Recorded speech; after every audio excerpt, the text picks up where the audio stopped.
Well, hello to all of my friends. It's so great that you all have joined me again for yet another episode of this wonderful podcast.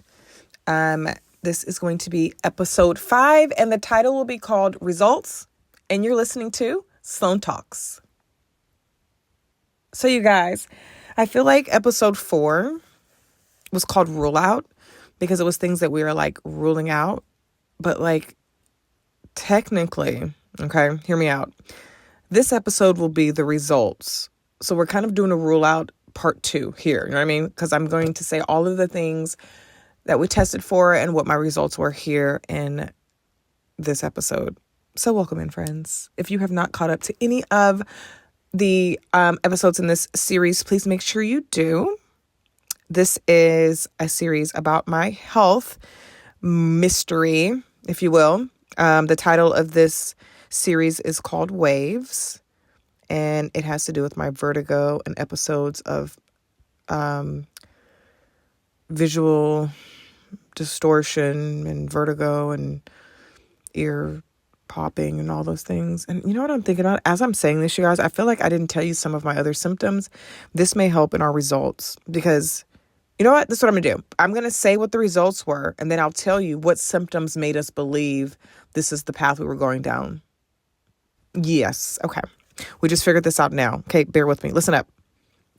So I did a urine cortisol test, and that came back normal. Okay. Vitamin A was normal.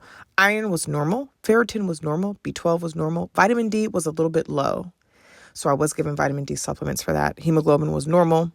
So specialist came to see a cardiopulmonary specialist, you guys, because I thought that maybe I had POTS, and that came back completely normal. Yes, right? So when I go into the store and I get this feeling of, oh my gosh, everything is blurry, everything is spinning, everything is so dim. When I look at some of the like shelves, my eyes vibrate on like the things on the shelf. So like if I'm in the cereal aisle, it's like instead of seeing the cereal boxes, I'm seeing them almost like vibrating themselves. And like every shadow in between the box, my eye is like bouncing in between the shadows and they're like jumping out at me. So we thought that was, and then of course, because of that, like my heart is racing and it scares me because I'm like looking at things that are not supposed to be there. Like your boxes generally don't move. So my heart would start beating really fast. And so that was the idea of going to see if it was possibly POTS that I was experiencing. So POTS was ruled out because that came back normal after I had my Holter monitor on my chest, came back completely normal.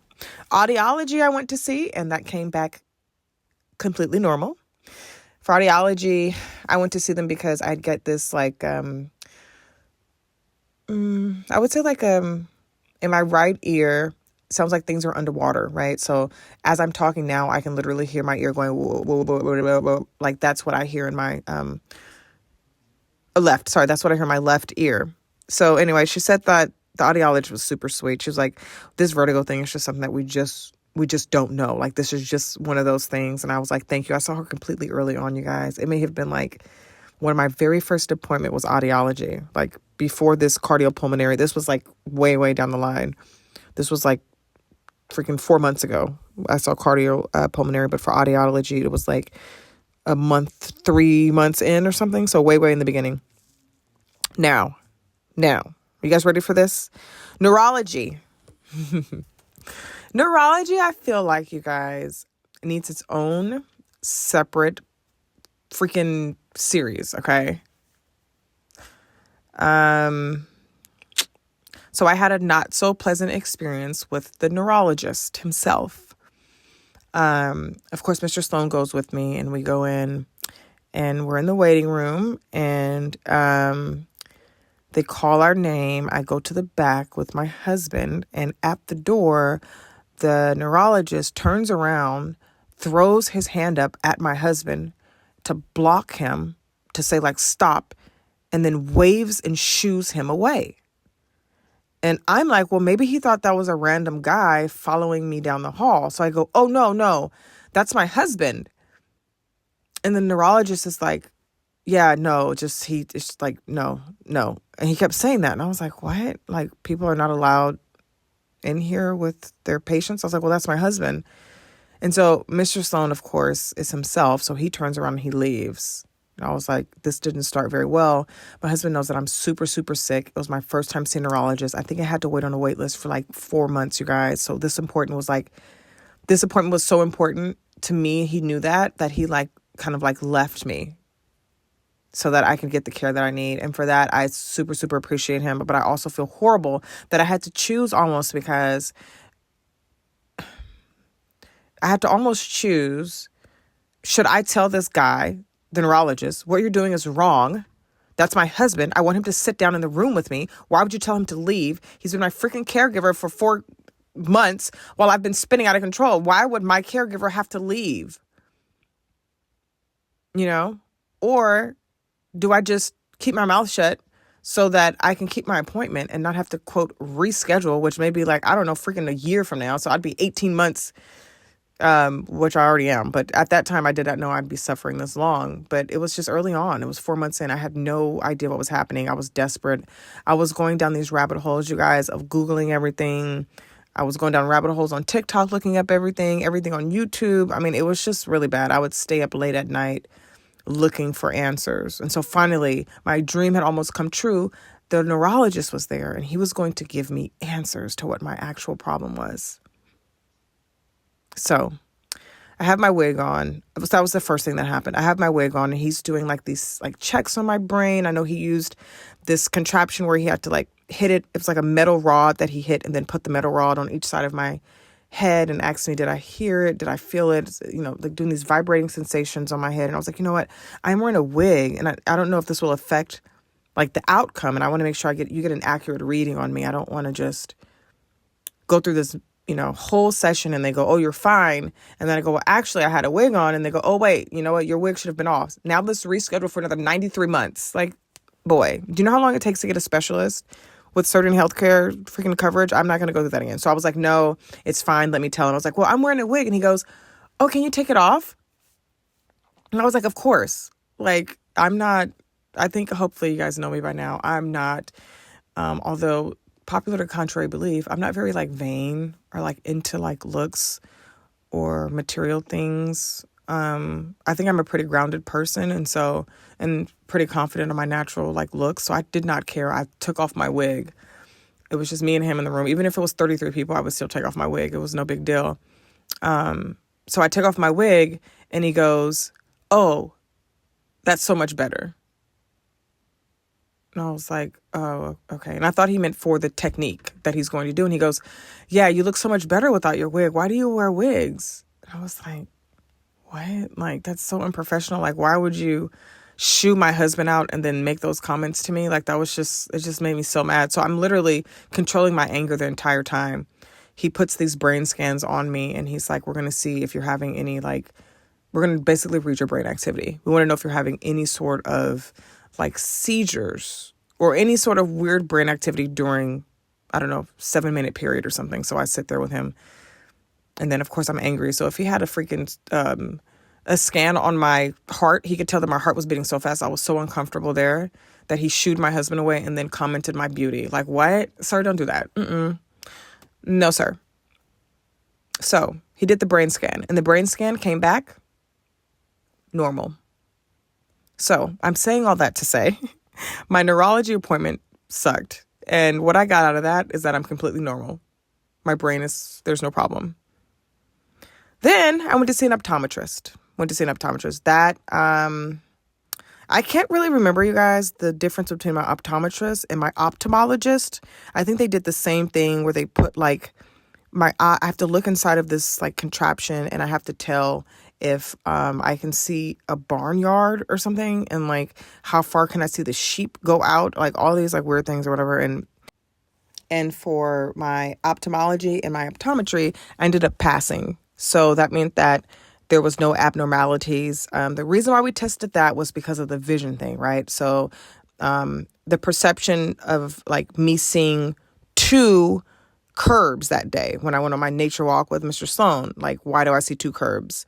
Why did that happen? Which, by the way, you guys, I had the same reaction with the depth perception.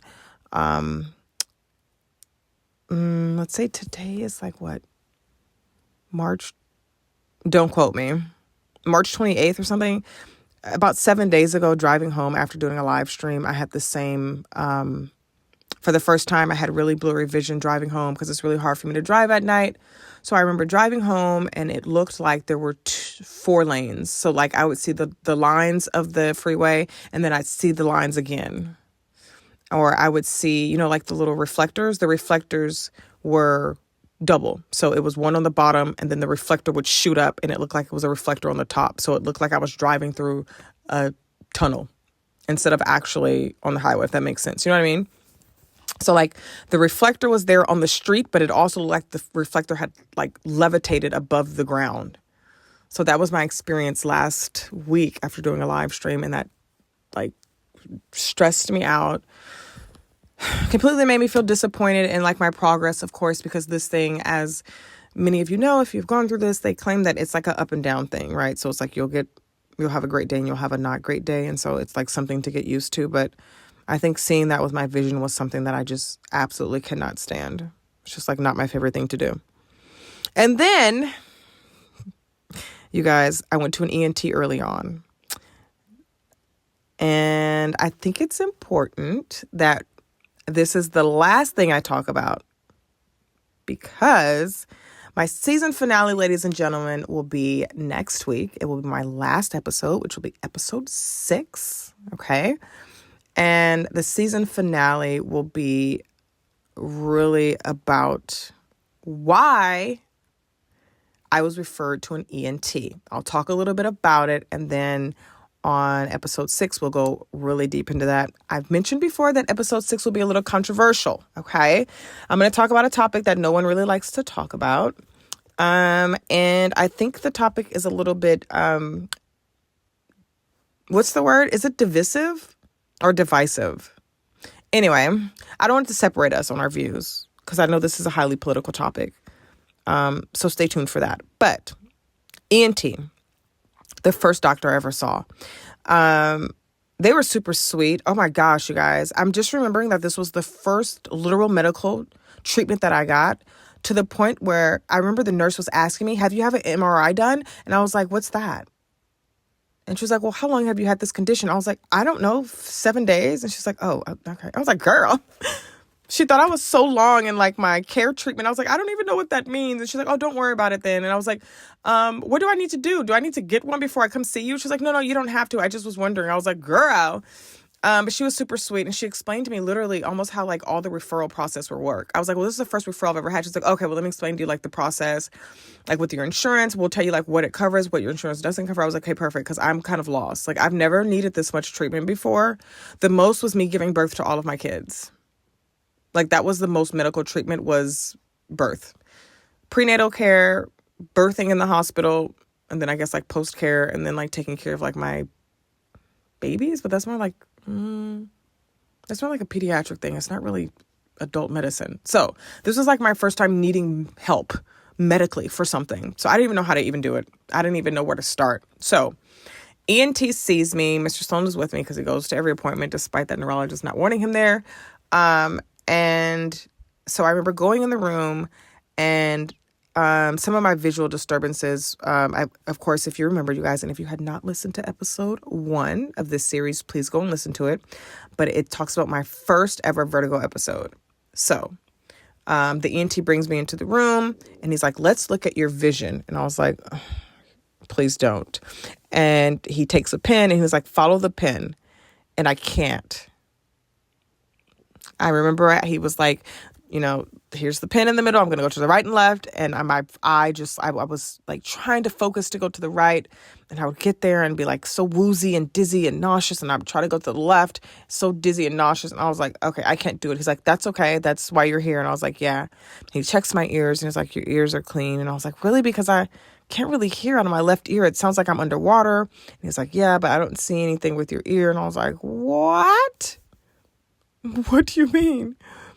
So part of the ENT is ear, nose, and throat. So they checked the nose. It's like, your nose looks good. They checked the ears. Your ears looks good. And then my throat looked good.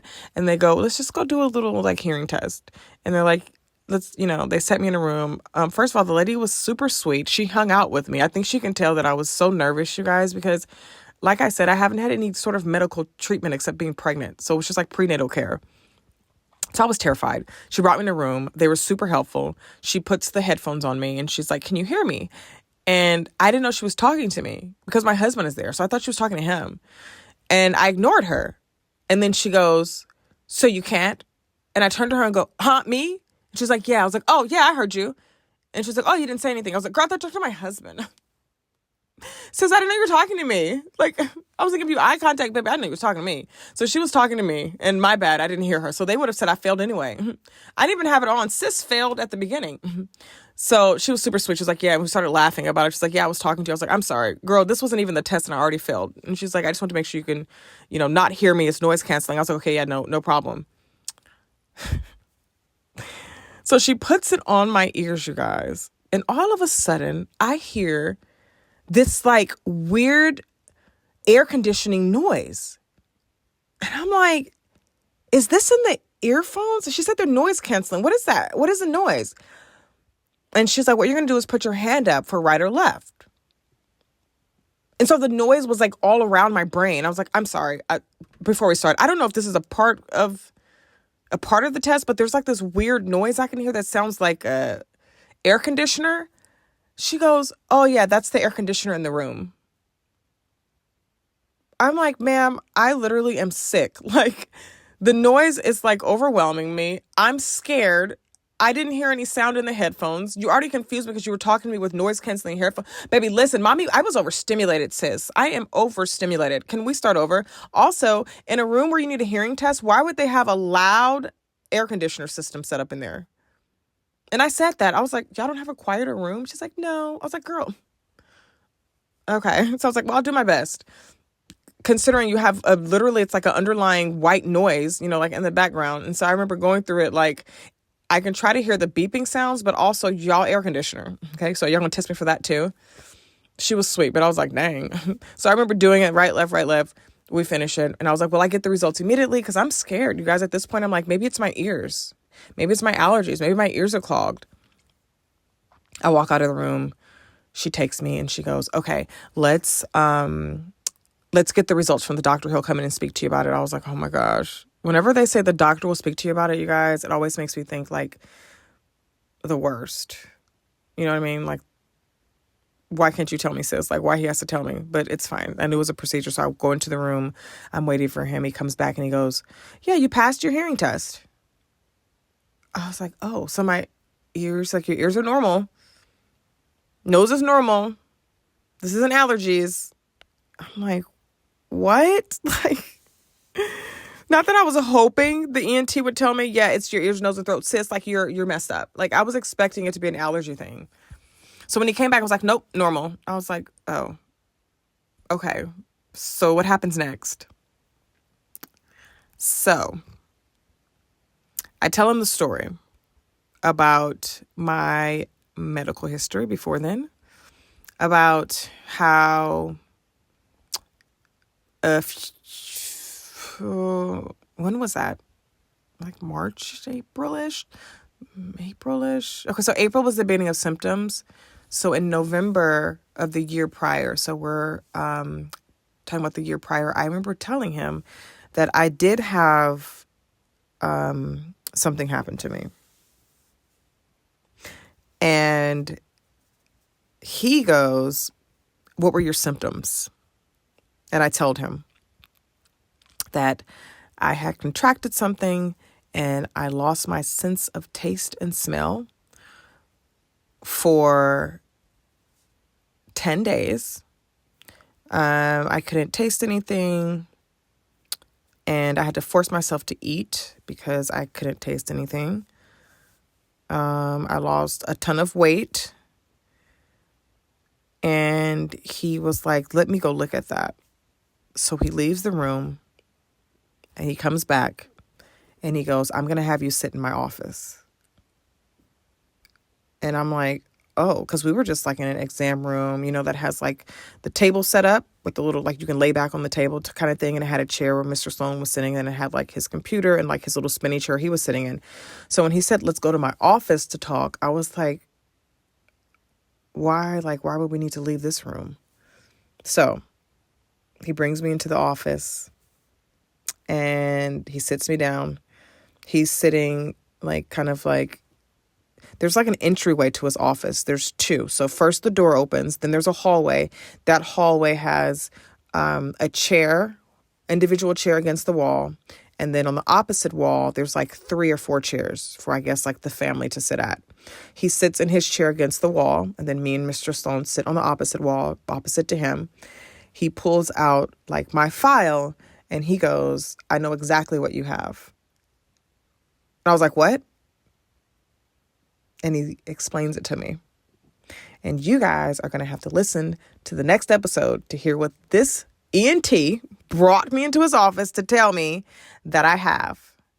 So don't forget, friends, next episode is the season finale, episode 6. I want you to stay tuned for that. And make sure you guys are listening to all the episodes that's leading up to our season finale next week. Thank you guys for listening. I hope you guys enjoyed this podcast, leaving with you a little cliffhanger, if you will. And just stay tuned for more. Stay tuned for more, you guys. I am still here. I'm still here and kicking. And you're listening to Sloan Talks.